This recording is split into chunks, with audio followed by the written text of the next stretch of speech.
आप दे देंगे आपको। अच्छा हम आपका रख लेंगे, ठीक है, हम आपका रख लेते हैं। देखिए अभी आप सबके हाथ में मोबाइल है और जिस स्थिति में जिस एज में है आप इस एज में एजुकेशन जरूरी है। आप बाबू चाह के भी इस मोबाइल के जंजाल से नहीं निकल सकते, ये हम आपको गारंटी दे रहे हैं, क्योंकि करोड़ों की सैलरी पाने वाले इंजीनियर और साइकोलॉजिस्ट आपके ईमेल को ट्रेस कर रहे हैं कि आपने किस टाइप के वीडियो को पूरा देखा है। यदि आपने कुकिंग की वीडियो को पूरा देखा है तो अगला घसकाइएगा तो कुकिंग से रिलेटेड आएगा। वो 1 महीना टाइम खर्च करके आपके उस ईमेल से 10 से 20 आपके इंटरेस्टिंग टॉपिक को ढूंढा है, आप घसकाते जाइएगा वही आएगा। इसलिए आप उससे निकल नहीं सकते हैं। तो बाढ़ के पानी को रोक नहीं सकते हैं, मोड़ सकते हैं। तो इस मोबाइल की दुनिया में आप करिएगा क्या, इंटरटेनमेंट के बजाय, नाच गाना देखने के बजाय, कॉमेडी देखने के बजाय इंटरटेनमेंट ना करके पढ़ाई से रिलेटेड कुछ चीज देखने की कोशिश कीजिएगा। जैसे लेजर सर्जरी कैसे होती है, रडार कैसे काम करता है, एनिमेशन वाली चीजें कैसे काम करती है। इसे हम लोग इंटरटेनमेंट नहीं करते हैं, इसे एजुटेनमेंट करते हैं। एजुकेशन से इंटरटेन होना, इसे कहते हैं एजुटेनमेंट। तो आप सब बच्चों को कहते हैं कि मोबाइल से दूर होने के बजाय लहरों में वही डूबता है जिसे तैरने नहीं आता है। जिसे तैरने आता है तो लहरों के रास्ते किनारे हो जाता नहीं हो जाता है। तो जो मोबाइल अभिशाप बन रहा है, जो डेटा अभिशाप बन रहा है, क्यों ना हम उससे नॉलेज गेन करने में कर ले। हम क्यों जाएं वो फिल्म देखने में, हम क्यों ना ये देख लें कि हमारे पास जो गुजरात साहब के प्रधानमंत्री थे तो क्या नीतियां लाए थे, मनमोहन सिंह के समय क्या थी, मोदी जी के समय क्या थी। अगर आपको इसमें इंटरेस्ट नहीं है तो इंटरनेशनल रिलेशन देखिए, साइंस देखिए, किसी भी चीज को देखिए, बस आप उसको इंटरटेनमेंट में मत जाने दीजिएगा।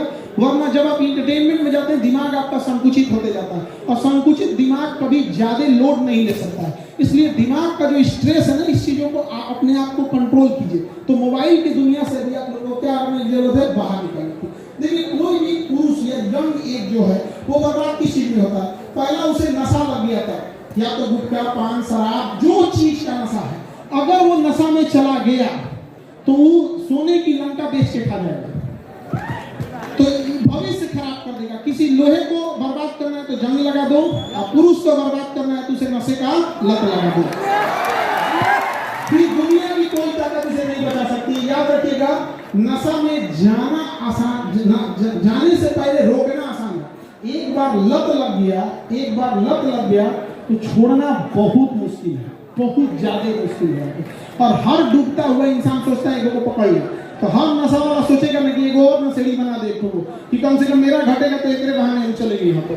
तो ऐसे लोग, और आपको ये लगता है कि नशा आपका पड़ोसी, आपका दोस्त दिला रहा है, गलतफहमी नहीं। हमारे बगल का देश है चाइना और इधर है पाकिस्तान। सबसे ज्यादा अफीम जो होता है पाकिस्तान, अफगानिस्तान और ईरान साइड में होता है, और इधर में देखेंगे तो म्यांमार, लाओस, कंबोडिया, ये सब में अफीम होता है। तो एक उधर से अफीम की सप्लाई हो रही है, एक इधर से हो रही है। और हमारा पड़ोसी या कोई भी देश क्या चाहेगा, यंग जनरेशन नशे में क्या हो जाए, बर्बाद हो जाए। और आप लोग को ये लग रहा है कि आपको नशा पड़ोसी दे रहा है तो गलतफहमी में है आप लोगों को, ये इंटरनेशनल शिकार हो रहे हैं आप लोग, इससे बच के रहिएगा। आजकल तो ये फैशन हो गया है, मच्छरदानी का फट्टा देखे आप लोग, पातर होता है, बंसवा काट के बनाया जाता है मच्छरदानी के फट्टा। मच्छरदानी के फट्टा ऐसा छाती हो गया है घास के, चौराहा पे सिगरेट पी के धुआं उड़ा रहा है। बैल कहीं का 1 लाख मार देगा तो आपका हो जाएगा, धुआं उड़ा रहा है, उसको लग रहा है जैसे नासा का साइंटिस्ट है। मानसिकता उसको कितना नीचे लेके चला गया। बस बचा के रहिए इस सब चीजों से, पढ़ाई में अपना जी जान झोंक दीजिए। यंग जनरेशन है और सारे बच्चों से कहते हैं पढ़ाई लिखाई करके जब नौकरी हो जाए तो नौकरी के बाद नौकरी के सैलरी के भरोसे किसी को नहीं रहना है, सैलरी के भरोसे किसी को नहीं रहना है। जितनी सैलरी उसका 10 गुना ज्यादा बिजनेस करके कमाइएगा, करप्शन करके नहीं। समझने नहीं आ गया, आपको पैसा कमाने का बराबर अधिकार है जितना अंबानी अदानी के लड़के को उतना ही है। लोग कहते हैं कि नौकरी करके कितना मिलेगा, नौकरी हम लोग पैसा कमाने के लिए नहीं बल्कि समाज के ऊपर जो कलंक लगा है, हमारे यहाँ उतना संसाधन नहीं है तो समाज को दिखाने के लिए है, ताकि माँ बाप को भरोसा हो जाए कि हम बच्चों को पढ़ने के लिए भेजे थे तो पढ़ के दिखा दिया। उससे ज्यादा हम लोग बिजनेस से करिएगा, आप लोग स्किल सीखिएगा, चाहे जो भी स्किल सीखना है। तो स्किल में क्या है कि आप बहुत सारे, जैसे किसी को सीसीटीवी कैमरा बनाने का स्किल है, जैसे देखो कोई जरूरी नहीं कि कोई इंसान एक ही बार बहुत बड़ा हो सकता है। हर इंसान छोटे से शुरुआत करता है और धीरे धीरे बड़ा होता है। तो पहले धीरे धीरे सोचना होगा, इंडिपेंडेंट होना। कैसे आप क्या कर सकते हैं, इंडिपेंडेंट हो सकते हैं। हम लोग शुरू किए थे तो होम ट्यूशन से पढ़ाना चालू किया था। एक लड़का था, उसका रिजल्ट नहीं आता था, उसको पढ़ाएंगे तो टॉप 10 में आने लगा क्लास में, नहीं तो इसे फेल होता था। उसके घर वाला बड़ा खुश हुआ, अरे हमारा बैला सुधर गया। तो हम लोग उनसे गार्जियन पूछे कि क्या इसको जन्म घुट्टी पिलाए हैं कि सुधर गया। हम कहे ना, कोई विद्यार्थी यदि पढ़ाई से भाग रहा है तो उसमें केवल और केवल गलती शिक्षक का है। हम बोलते हैं, हम शिक्षकों में विद्यार्थी का टेस्ट लेकर उसे फेल करते जाते हैं। जिस दिन ये विद्यार्थी शिक्षकों का टेस्ट लेना चालू कर देगा ना, याद रखिएगा ये मर्यादा में अभी जुटा हुआ है। इसलिए दायित्व बनता है, यदि कोई विद्यार्थी क्लास में नहीं आया है और फेल हो गया तो उस विद्यार्थी की गलती है।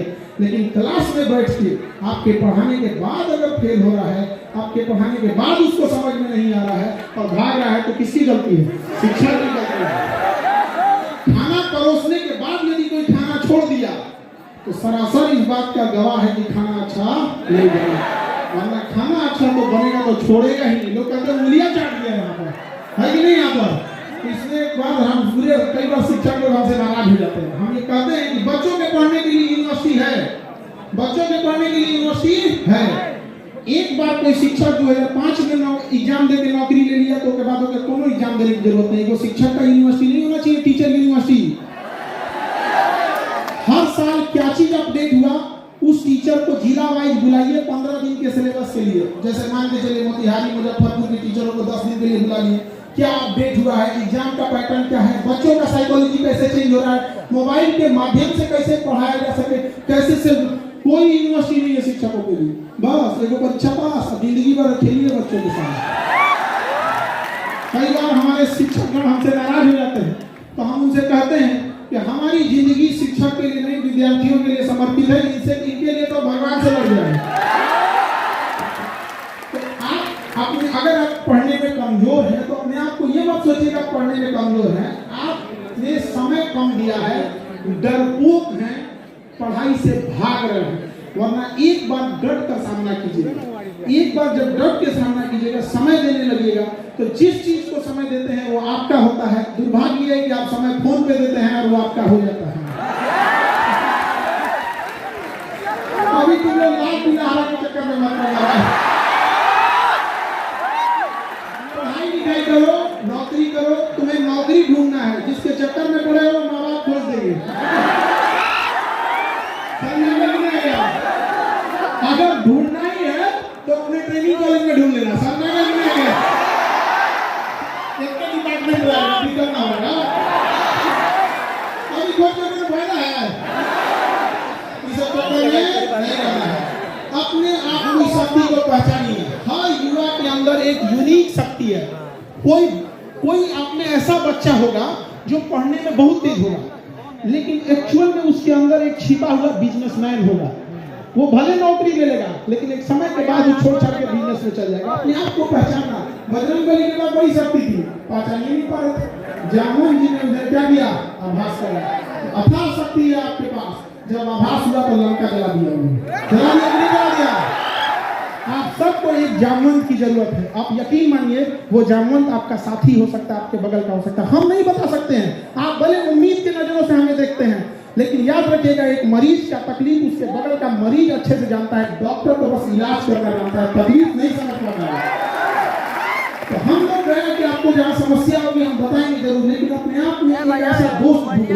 हम नहीं कहते हैं आप 10 दोस्त बनाओ, लेकिन एक दोस्त बनाओ कर्ण की भांति, जो आपके लिए चाहे कितनी भी विषम परिस्थिति हो उसमें लड़ जाए। वहां पर कर्ण को क्या कमी था उसको, लेकिन उसने देखा था कि जब जीत निश्चित हो तो लड़ने वाला अर्जुन था। भगवान का साथ लेकर लड़ने वाला अर्जुन था। लेकिन जब हार निश्चित थी, सामने भगवान खड़े थे, फिर भी दोस्त की दोस्ती के लिए लड़ने वाला कर्ण था। एक दोस्त बनाओ जो आपके लिए कर्ण की तरह खड़ा रहे, चाहे आंख बंद करके पर भरोसा किया जा सके। ज्यादा गिनती के काम में नहीं रखना, और चाहे दोस्ती कितनी भी गहरी हो, याद रखना हमेशा अंधविश्वास में अंधविश्वास नहीं करना चाहिए, क्योंकि कई बार खुद का दांत अपनी जुबान काट लेता है। तो विश्वास के चक्कर में चीजें बहुत होती है। ये चीज हम स्पेशली लड़कियों के लिए कह रहे हैं कि लड़की लोग आजकल का जमाना जो है थोड़ा सा डिजिटल जमाने में किस फोटो का कैसे मिसयूज करेगा ये किसी को नहीं पता चलता है। और दुर्भाग्य इस देश का देखिए, इस देश का दुर्भाग्य देखिए कि अमेरिका से कंपनी आती है फेसबुक इंस्टाग्राम जैसे नचनिया वाला, और देखिए किस तरह से भारत की संस्कृति को तमाचा मारते हैं सब। जरा देखिएगा उस एप्लीकेशन में फेसबुक इंस्टाग्राम पर एक बटन दे दिया जाता है कि अमुक लड़का अमुक लड़की है, इसके फोटो को आप जिस तरह मिसयूज करना चाहिए। एक बार बटन दबाइए तो डांस करने लगेंगे, एक बार बटन लगाइए तो गले मिलने लगेंगे।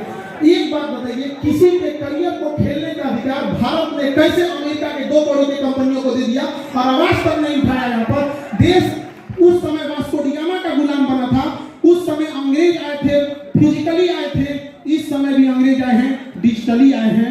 पहले भी वास्को डी गामा आया, व्यापारी बन के लूट के गया।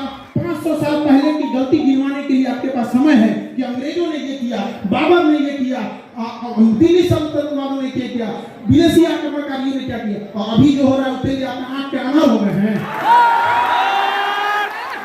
दुर्भाग्य है इस देश का कोई आवाज नहीं उठा पा रहा इस देश में।